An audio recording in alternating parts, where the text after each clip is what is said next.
Hey, how's it going, everyone? So today we're going to be reacting to SCP-787, the plane that never was.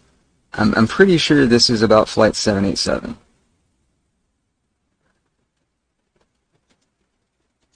Flying in a plane nowadays is about as safe as catching a ride on a bus or commuting on the subway. Of course, that doesn't stop people being afraid of flying. To some, the prospect of long-haul flights or feeling the shudder of turbulence are reasons to avoid planes altogether. And then, every year, there are stories of downed flights or those that go missing, all adding fuel to that aviophobia fire. Take, for example, the infamous Bermuda Triangle, that well-known region of the western part of the North Atlantic Ocean. What does that have to do with the fear of flying? Well, famously, a high number of aircraft are believed to have mysteriously vanished while flying over the Bermuda Triangle. Their wreckage and passengers rarely ever recovered. Stories like that are enough to make anyone think twice about setting foot in a plane again.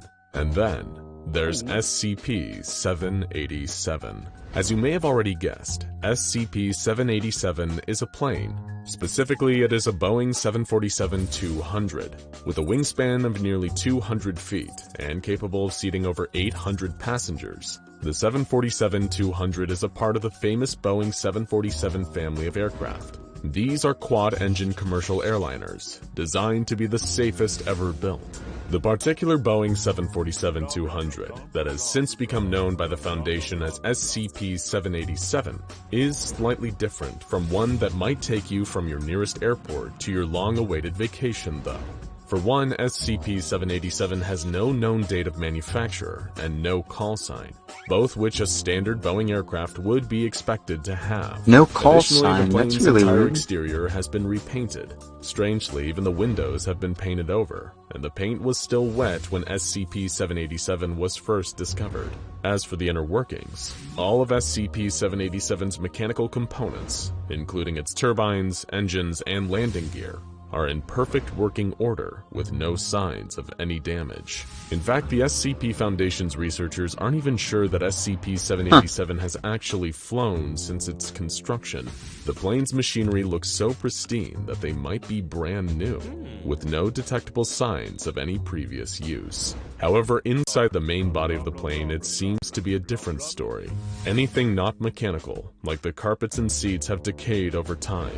Perhaps strangest of all is the cockpit. Both the pilot's and co-pilot's chairs have been replaced with two masses of computer components, arranged to take the shape of two chairs.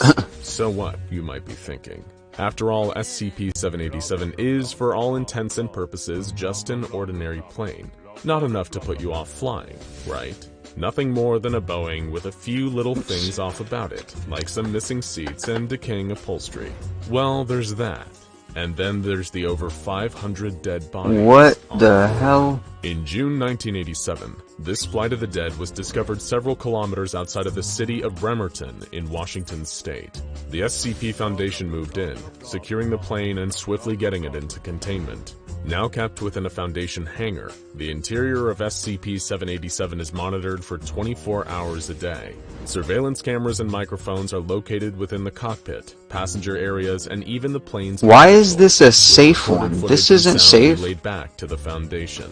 The idea of a plane filled with cadavers is certainly unnerving, and more than a little creepy. But why the need for all the surveillance? After all, the bodies on board are all dead, right? Surely they're not going anywhere. Well, let's talk about those bodies. How would you expect someone to die when they are aboard a plane?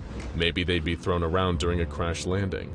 Or perhaps a sudden depressurization might cause the passengers to suffocate due to lack of oxygen. Under normal circumstances, you might be right. But SCP-787 is no ordinary plane, and the passengers on board were not killed in ways you might expect from any ordinary aircraft accident. Referred to by research staff as SCP-787A specimens, the cadavers aboard this particular Boeing 747-200 all have dramatically different causes of death. Some of the specimens show signs of strangulation, others seem to have starved or drowned. Other bodies on board have injuries like gunshot or stab wounds, while further corpses look to have died as a result of blunt force trauma. A few have even been exsanguinated. that is, completely drained of all of their... So they were all One killed in different commonality ways. among all the specimens on board SCP-787 is that some form of mutilation has occurred. 23 passengers had their tongues removed. A further 73 were scalped. What the 230 had Cyrillic letters carved into their left hand. Yeah, I noticed those on her. 500 of the passengers It looks had like she was also strangled. removed.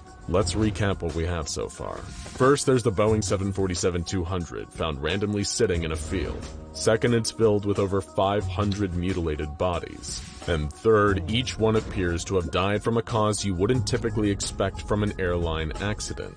Seems strange enough. But of course, then there's the apparitions and noises that manifest inside SCP-787, which is why the Foundation keeps the plane under round-the-clock surveillance, so they can monitor any anomalous activity taking place aboard this flight of the dead. Any attempts by Foundation personnel to enter the plane during an anomalous occurrence have led to individuals being physically ejected from SCP-787, causing severe organ damage and internal bleeding for up to 72 hours. The anomalies that occur inside SCP-787 range from the presence of loud noises with no obvious source, to the manifestation of strange human-shaped entities within the plane. The first anomalous occurrence recorded within SCP-787 was in 1988, when the sound of a loud pounding was heard against the doors and windows of the plane's left side. 2 years later, a male voice could be heard from the onboard bathroom, repeating a singular phrase over and over. Philosophers always run from the advanced thickening treatment. In 1993, the plane's in-flight entertainment system seemed to be activated by itself. The overhead screen showed a bizarre choice of in-flight movie. Colorless pictures of a deceased man, accompanied by a female voice reading a gynecology book in Czech. The same year, the longest lasting of the SCP-787 anomalies took place. This time, the plane's fasten seatbelt sign spent almost 4 hours flickering, while the first 15 seconds of Jefferson Airplane's White Rabbit played on a loop over the onboard speakers. It wasn't until 1997 that the first of the humanoid entities appeared aboard SCP-787. This figure was indistinct, lacking any discernible detail, little more than just a human shape standing in the aisles.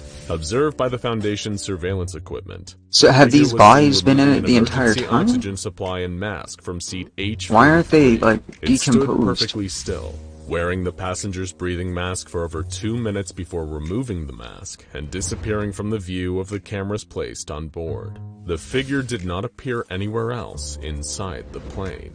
Another figure appeared 4 years later in 2001, sitting in the massive computer parts that made up the co-pilot's chair. This figure, much like its predecessor, was indistinct in its features. For almost 4 minutes, it sat in the cockpit of the Boeing 747-200, just whimpering softly. Then it lurched forward, vomiting all over the console in front of it, before quickly disappearing like the first figure. SCP personnel collected a sample of the vomit the entity left behind. After performing an analysis of the sample, research staff found traces of nitrous oxide, thorium, bird droppings, and 3 human fingernails. Thorium? At present, Why the the origin fuck of is these thorium in humanoid it? figures is still unknown. Could these... If you don't know what thorium is, it was another type of fuel source that we were considering using instead of nuclear. It's actually a better option than nuclear, but the government chose nuclear instead because it could also be turned into a weapon. Thorium could be turned into a weapon, but it's much, much, much harder to do. So they went with nuclear. I really wish the world had been not in a state of war at the time, because like that was during the time of the Cold War and everything. I really wish that we had chose thorium reactors instead of nuclear reactors. These entities be the souls of the dead passengers, trying to offer insight into what happened aboard this flight? Or perhaps these indistinct human-shaped creatures are the ones responsible for the deaths of SCP-787's passengers. The next anomaly within SCP-787 occurred in 2005, when a female voice was recorded speaking through the onboard speaker system. The voice said, "For your comfort and enjoyment today, pancakes will now be served. Please do not leave your seat. Pancakes will now be served. Please do not leave your seat. Do not leave your seat. Leave your seat, please. Pancakes will now be served. Yay! Pancakes. Exactly what the relevance of pancakes are to a plane full of bodies is still under investigation by the SCP Foundation.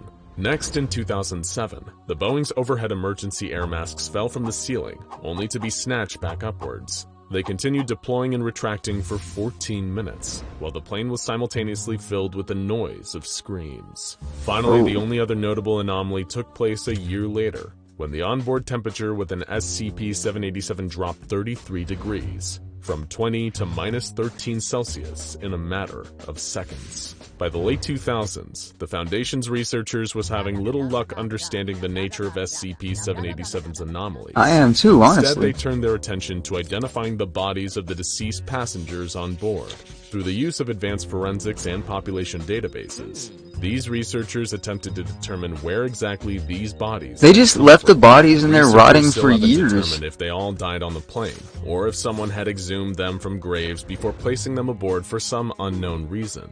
In fact, the answer was neither, and Foundation researchers discovered something that no one had expected. One of the passengers was still alive. What? To clarify, the body aboard SCP-787 was definitely still deceased, but researchers identified the cadaver as a retired optometrist from Atlanta, Georgia, who is still very much alive. Foundation agents found the man was simultaneously alive and well in his Atlanta home, but also dead on board the Boeing 747-200. The subject was interviewed by agents and had no prior knowledge of any incident taking place in June 1987, when SCP-787 was first discovered. Even more interestingly, he claimed that he never even set foot aboard an airplane, which his wife and son both confirmed to be true. So what does this mean? How could the same man have been alive in Georgia and dead aboard SCP-787? Perhaps the answer can be found in a surprising place: the plane's toilet, or to be more specific, the place where the things flushed in the toilet go to. Examinations of the airplane's waste storage tank have revealed something very surprising. There was one more SCP-787-A specimen that had been overlooked. It is unknown just how he got in there, but researchers discovered the body of an Indian man who looked to be in his 30s. The man, who was wearing a three-piece suit, was found to be carrying a number of puzzling items, including a surgical mask and gloves, an unloaded Beretta DT-10 shotgun, several cinnamon-flavored mints, a switchblade knife, an amulet that appears to depict the Eye of Horus, and a ticket stub for the Return of the Jedi with the number 92 written on the back. All of these objects seem to be completely random, and the Foundation has been unable to make sense of what they were doing on the man, or why his body does not seem to show the same state of decay as the rest of those found on board. There was one item that may hold some answers, though. For some reason, this man also possessed a copy of SCP-787's flight log. The log consisted of a series of coordinates, which were repeated 5,478 times. The coordinates point to a seemingly random spot in the Pacific Ocean, several hundred miles away from the infamous Pitcairn Islands, the island that the famous mutineers of the HMS Bounty settled after taking over the ship and leaving the captain adrift on the ocean. Is this location the secret to SCP-787?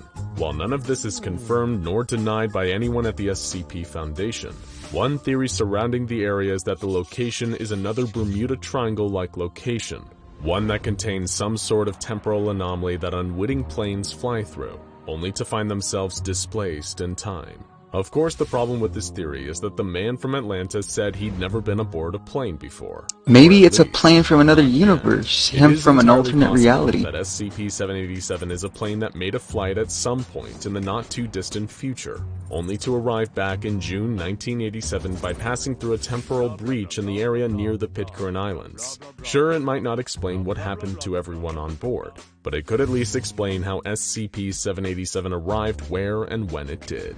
Every plane is fitted with a device that records flight data in the event of a crash or other accident, known to most as the plane's black box, and researchers were able to uncover SCP-787's inside a compartment under one of the plane's seats. The recorder was found within a compartment filled with toxic asbestos and dried human blood.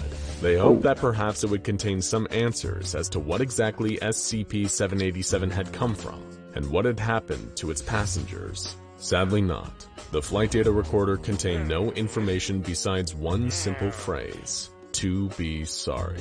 While an inexplicable mystery, SCP-787 is at least classified as a safe anomaly by the Foundation, seeing as it poses no realistic threat or shows signs of trying to break out of containment.